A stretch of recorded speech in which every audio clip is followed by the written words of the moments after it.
Hey guys, Pro1701 here. Today we're going to talk a little more about Abominable Snowmen and maybe what BBC Studios might be working on.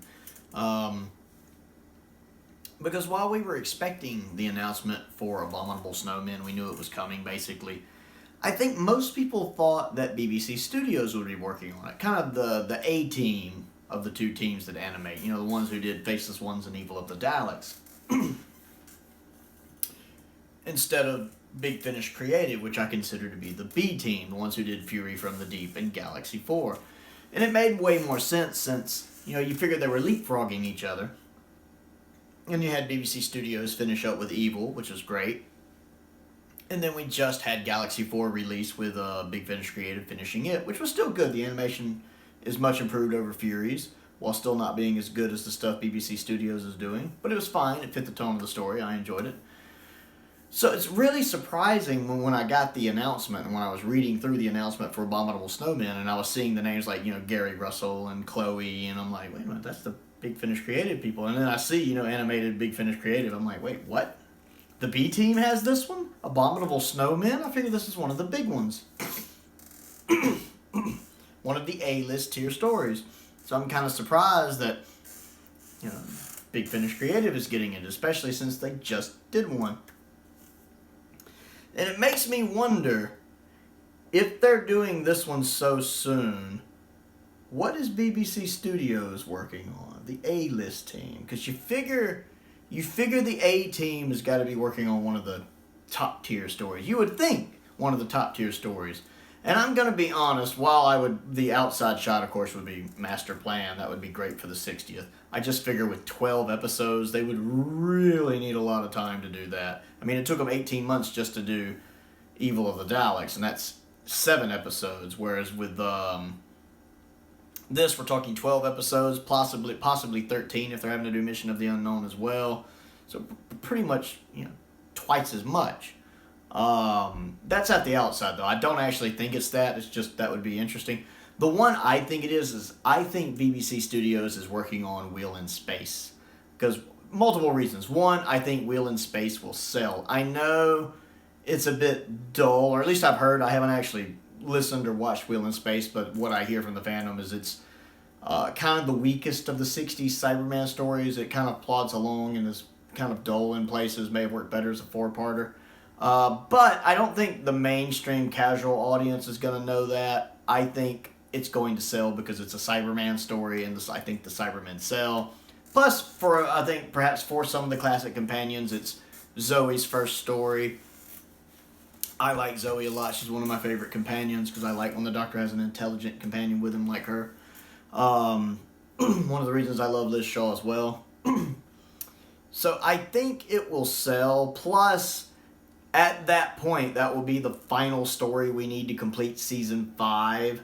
And I think that also might be part of the reason is I think if they go ahead and get Abominable out next year and Wheel in Space out next year, they complete Season 5. And then in 2023 for the 60th, they can get that Season 5 box set out. They can go ahead and get a Troughton set out, a 60s set out.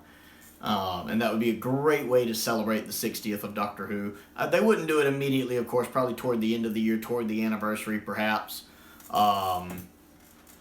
Just like I wonder if perhaps the 3D company, because originally I figured the branch of Big Finish Creative that did the 3D stuff, like for Web of Fear Episode 3, I figured their next attempt might be an Underwater Special Edition, Underwater Menace Special Edition. But I believe somebody asked Gary Russell about that at the Q&A panel for Galaxy 4, and I think he said no, they weren't doing that at this time. Makes me wonder if perhaps the 3D is focusing on something else. Maybe they're working on Crusade to finish up Season 2. So that could be the next 3D project, is they're doing Crusade. Just to animate the missing episodes, I hope. I'd be really furious if they animated the whole thing, because it's half complete. There's no reason to do that. So just animate the missing episodes. That way they could go ahead and get the Season 2 box set out for the 60th anniversary. So technically, if you did that, and the 3 you got next year were Big Finish Creative 2D, Abominable Snowmen, which is the one we know we're getting, BBC Studios doing Wheel in Space, and the 3D branch of Big Finish Creative and that other company they work with, animating the 2 missing episodes from Crusade, which completes season 2, you could theoretically get a Troughton and a Hartnell collection box set out in 2023. If not both, at least one of them. For the anniversary around November. That would be pretty interesting. And then I guess technically if they wanted to release the other one, it could be 3 months sooner, 3 months after, easing into 2024. So, but I do think there is definitely a strong case for Wheel in Space, although whether Wheel in Space is actually a A-tier story, I think is debatable. But I think a lot of fans would consider it, especially people who don't quite dig into Classic Who as much as some of us do. Because other than that, I'm curious what else they would be working on. I'd be so disappointed if it was something like The Savages. I'm fine with giving The Savages, but I don't have much attachment to the first Doctor like I do the second, and I don't have much attachment to Steven because I've just never seen a lot of Steven, even though I know it's his final story. Like, The Savages is a Big Finish creative story. That's one of the ones they need to give Big Finish creative and say, go at it. Cool with that. I don't want that given to my really good animation team, like BBC Studios. I'm just going to be disappointed if that's the case, because I just don't really care for The Savages. I mean, I've never watched it, but I don't have any interest in it like I do Wheel in Space, which is Troughton, and I love Troughton, and I like Jamie, and I like Zoe. So, Celestial Toymaker. As much as I like Celestial Toymaker, I've read the Target novelization, and I think there is a lot of things that could be done with it, with a story like that, with that kind of fantasy setting, when you're not constrained to the TV budget. I think with the animation, there's a lot you can do with that. Again, it's not something I want at the moment from BBC Studios. I want them really working on those A-tier stories. Let them work on Dalek's Master Plan, or let them work on Marco Polo, although I'm pretty sure Marco Polo is going to be 3D animated. I think you have to do it that way. Or let them work on Wheel in Space. Something like that. So I'm curious to see about that. Going back to Abominable Snowmen,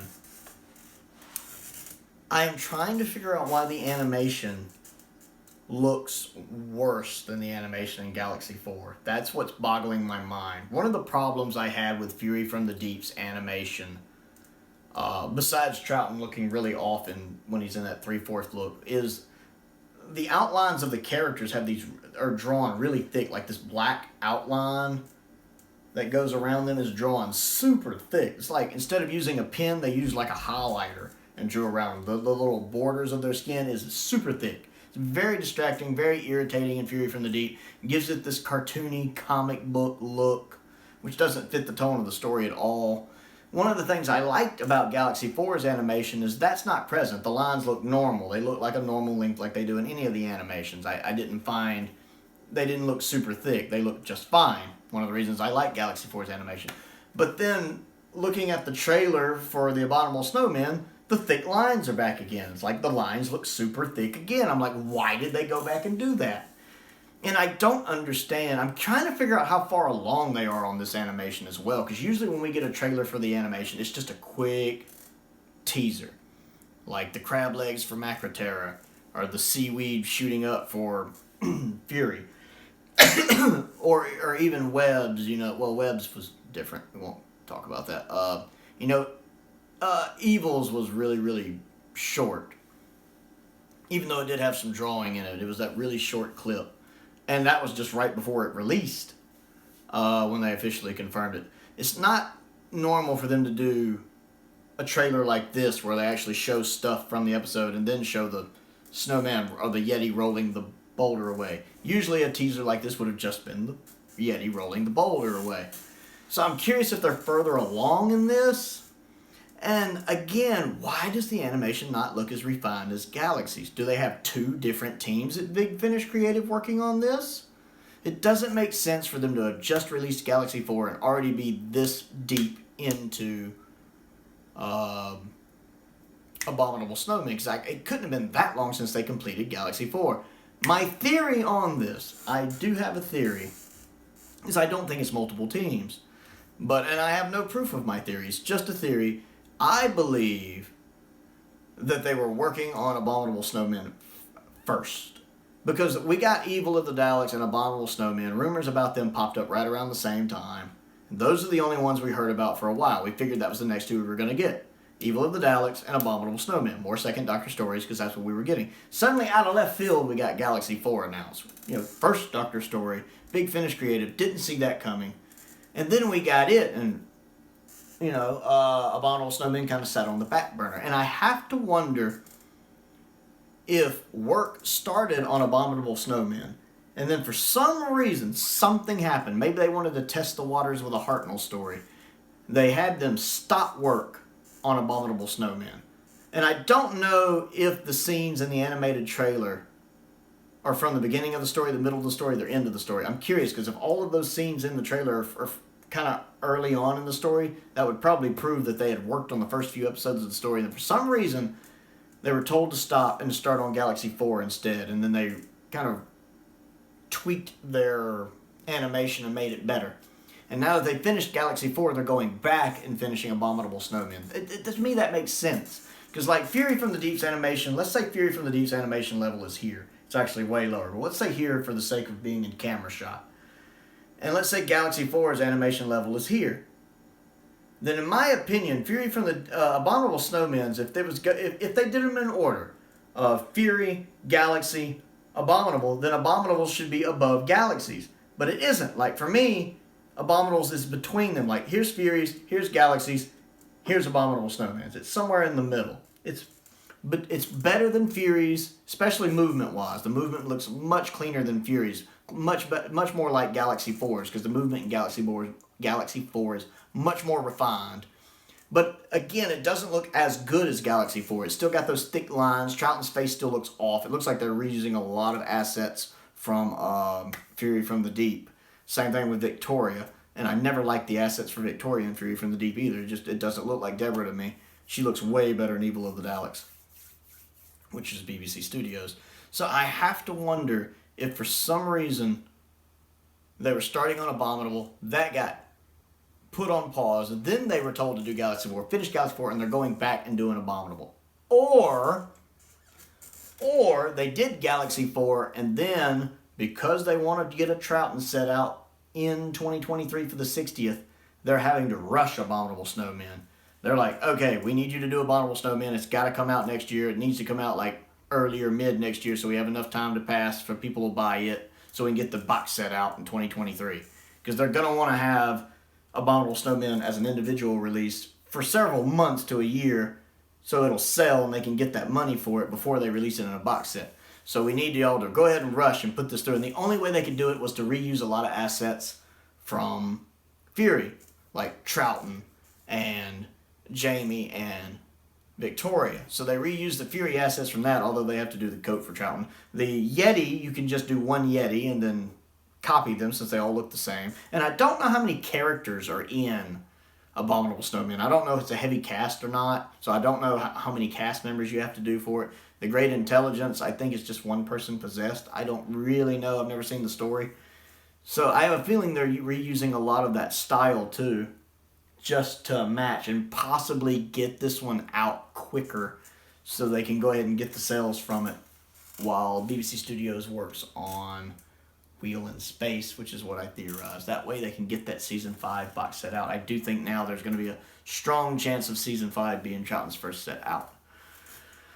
Whew, what a ramble. So that's my thoughts on it. I just wanted to go into that a little bit more. I do think BBC Studios is probably working on Wheel in Space. I want to know what you think of that. And what do you think of Abominable Snowmen's animation looking not as good as Galaxy 4's animation, just going by what we've seen in the trailer? They could refine it before then. Who knows?